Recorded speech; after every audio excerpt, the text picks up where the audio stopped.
BPSC शिक्षक बहाली 2.0 में 6 to 8 के लिए बहुत बड़ी वैकेंसी आ रही है। तो अब आप लोग के पास ज़्यादा टाइम नहीं है और तैयार हो जाइए। खास करके मैं साइंस और मैथ वालों से बात करना चाहता हूँ, क्योंकि एसएसटी वालों के लिए बहुत से टीचर लोग करवा रहे हैं यूट्यूब पे वीडियो क्लास, लेकिन साइंस वालों के लिए कुछ नहीं किया जा रहा है। तो चूँकि साइंस का जो सिलेबस रहेगा वो ये रहेगा, मैं अपने अनुमान से बता रहा हूँ कि 80 नंबर का आपका सब्जेक्ट रहेगा, मतलब साइंस और मैथ दोनों मिला हुआ रहेगा। क्योंकि बिहार बोर्ड में जो है, बिहार में सरकारी शिक्षक जो होते हैं वो दोनों ही क्लास, मतलब 6 to 8 में जो टीचर पढ़ाते हैं वो एक ही टीचर साइंस और मैथ भी पढ़ाते हैं। ऐसा नहीं कि जो साइंस वाले वो मैथ नहीं और मैथ वाले वो साइंस नहीं। तो मैं ये बता दूँ आपको कि जो सिलेबस आएगा उसमें मैथ वाले हों या साइंस वाले हों, दोनों से सेम सिलेबस रहेगा, सेम क्वेश्चन पेपर रहेगा। उसमें साइंस रहेगा और मैथ रहेगा, दोनों मिला हुआ रहेगा। तो मैं अभी साइंस शुरू किया हूँ, चूँकि फुल्ली एनसीईआरटी और एससीईआरटी पे है। मैं मैथ का भी क्लास लाऊंगा, साइंस और मैथ दोनों में तैयारी करवाने का, फुल्ली तैयारी करवाने का एनसीईआरटी बेस्ड पे आपको मैं कोशिश करूँगा। चलिए पहला क्वेश्चन शुरू करते हैं। नेत्र द्वारा किसी वस्तु के कैसा प्रतिबिंब बनता है? तो देखिए, नेत्र द्वारा जो प्रतिबिंब बनता है वो वास्तविक, उल्टा तथा छोटा। आपका ऑप्शन नंबर डी सही है, आपका ऑप्शन नंबर डी सही है, वास्तविक, उल्टा तथा छोटा। दूसरा क्वेश्चन, विद्युत परिपथ में विद्युत धारा को मापने के लिए क्या उपयोग होता है? क्या उपयोग होता है? तो विद्युत परिपथ में विद्युत धारा को मापने के लिए जो उपयोग किया था उसका आमीटर को क्या था, एमीटर बोलते हैं इंग्लिश में। ऑप्शन नंबर डी आपका सही, ऑप्शन नंबर डी आमीटर। निम्नलिखित में कौन विद्युत शक्ति के निरूपित नहीं करता है? तो विद्युत शक्ति का जो आपका निरूपित नहीं करता है वो हो जाएगा option number D IR², option number D IR²। अगला क्वेश्चन, क्वेश्चन नंबर 4 में हम लोग देखते हैं कि निम्नलिखित में किस वस्तु की वास्तविक प्रतिबिंब कौन बना सकता है? निम्नलिखित में किसी वस्तु का वास्तविक प्रतिबिंब कौन बना सकता है? तो वास्तविक प्रतिबिंब जो बना सकता है वो आपका आंसर हो जाएगा ऑप्शन नंबर सी, अवतल लेंस। ऑप्शन नंबर सी, अवतल लेंस। अवतल लेंस जो है वो आपका वास्तविक प्रतिबिंब बनाता है। देखिए, इस पर बात थोड़ा सा कर लूँ।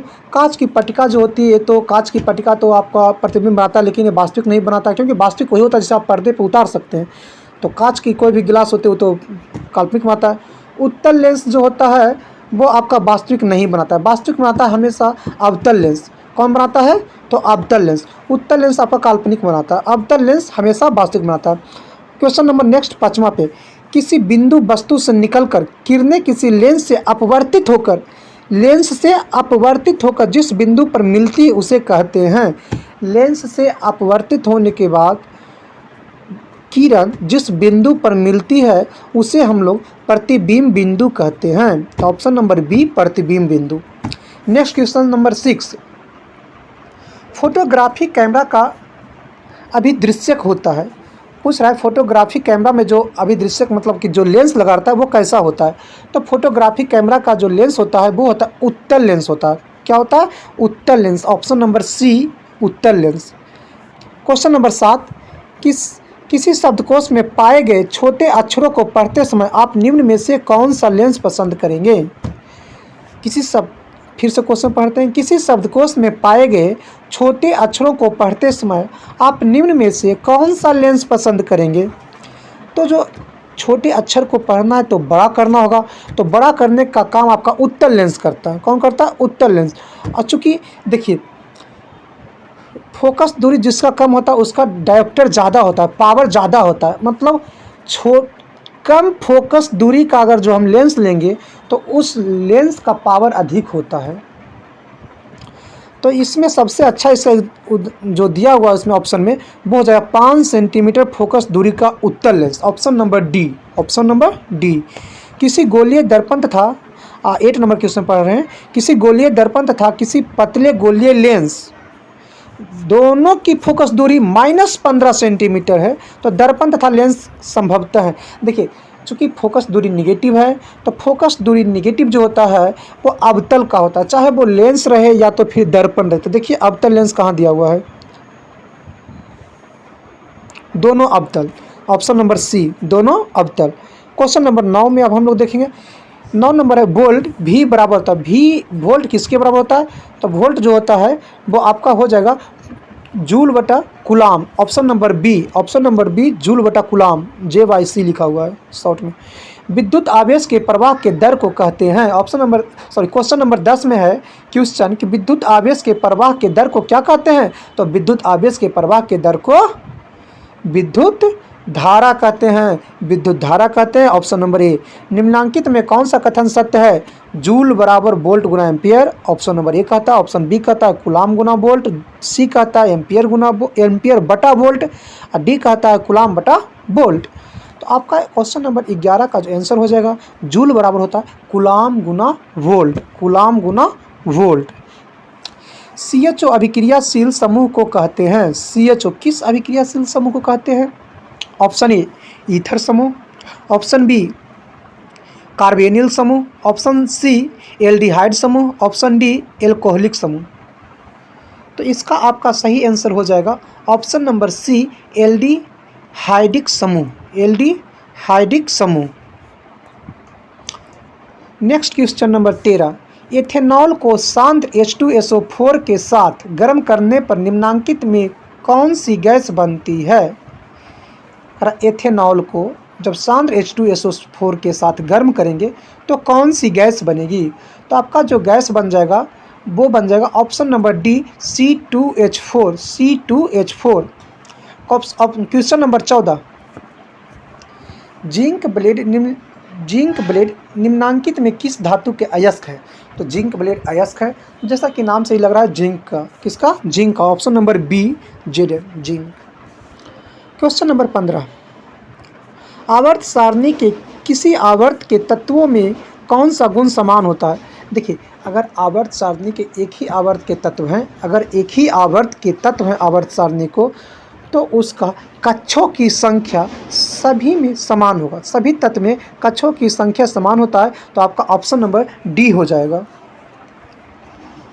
परमाणु भार तो चेंज होता है, तो एटॉमिक नंबर भी जानते हैं, उसी के परमाणु आयतन भी चेंज होता है। संयोजकता भी जानते हैं कि आप तो मतलब एक एलिमेंट से दूसरे एलिमेंट में जाए तो चेंज हो जाता है संयोजकता।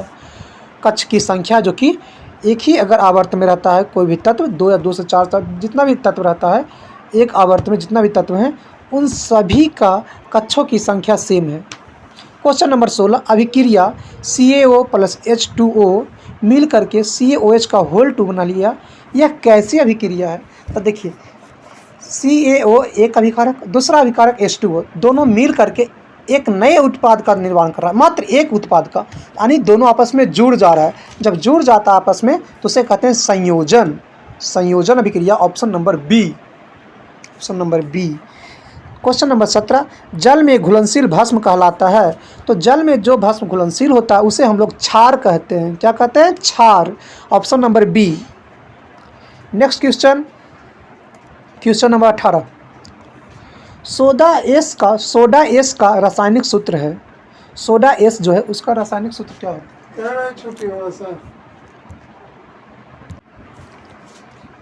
सोडा एस का रासायनिक सूत्र क्या है? तो सोडा एस का जो रासायनिक सूत्र है वो है Na2CO3, Na2CO3। Option number B. 19 number question में चलते हैं हम लोग। निम्नांकित में कौन विजातीय यौगिक है? निम्नांकित में कौन विजातीय यौगिक है? विजातीय मतलब जो अलग है, तो अलग जिसमें हो जाएगा चूना पत्थर, प्लास्टर ऑफ पेरिस, संगमरमर, खड़िया।